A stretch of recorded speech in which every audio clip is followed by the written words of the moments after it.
more than 20 years, ICS has provided specialized, life-saving care for people with disabilities. By focusing on individualized care, ICS has prevented countless hospitalizations and helped its members lead independent, fulfilling lives. But the future of this vital care is now under threat. Coordinated care for people with disabilities reduces preventable hospitalizations by up to 40%, saving millions in healthcare costs.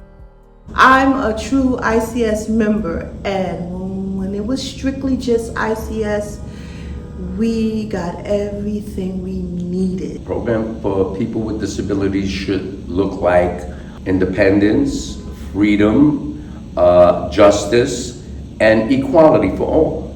Plan needs to understand my needs in order for me to be independent, and ICS does a pretty good job. Old ICS used to try to meet your needs. They would ask you what you need, and they would try to meet your needs as best as they could. I feel like my current MOTC, they treat my needs as a want. I just like the independence of being home and having the option to go out every day. That's one of the things that ICS really pushes for us to be as independent as possible. We all know that we have disabilities and limitations, but they use your strengths instead of your weaknesses. ICS is different because they help you with all your needs. They don't just come in and say, all right, here's an aide, she's gonna stay with you. They say, now that you have your aide, what other services can we introduce to you? Once I started ICS, I got physical therapy. I saw a great neurologist for my disease.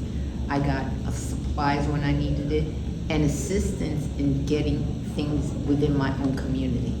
It was very good. Best program.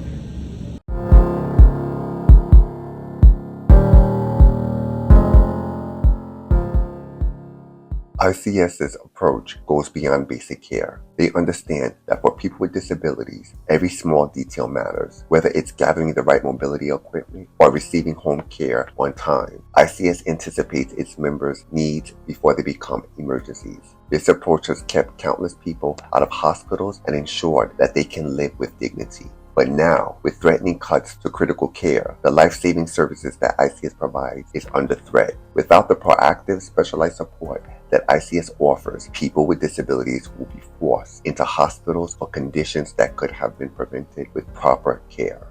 And they're about to do a lot of changes in the healthcare program as far as putting us all in one program where I won't have any choices, I won't make my own decisions. They're going to tell me what is allowed and what isn't allowed. They're going to take me being a person away. I'm just a number. We had ICS Health Home, that wasn't a problem. You would call your care navigator and they would readily make the calls and the assessments, whatever needed to be done to get you the equipment you needed on time, to put in the request for repairs, anything that you needed that's part of making your disability a little bit more easier to deal with. When I joined ICS, so they just tried to work within my life instead of just telling me this is what's going to happen, period. It's an amazing place that I don't know how to explain it. It's like being disabled and being out there is in hell. Coming here is heaven.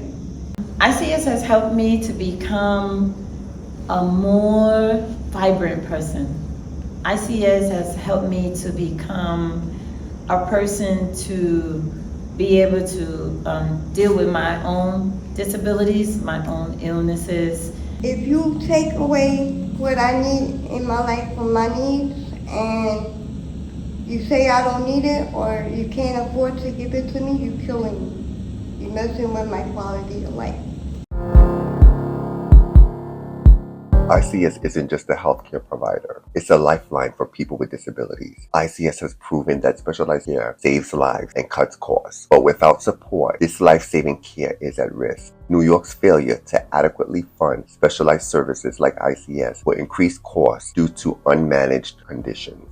I try to know my rights as an African American person, as a person with disabilities, and you would think in 2024 we would go forward instead of backwards, but it feels like we're going backwards, and it's a shame.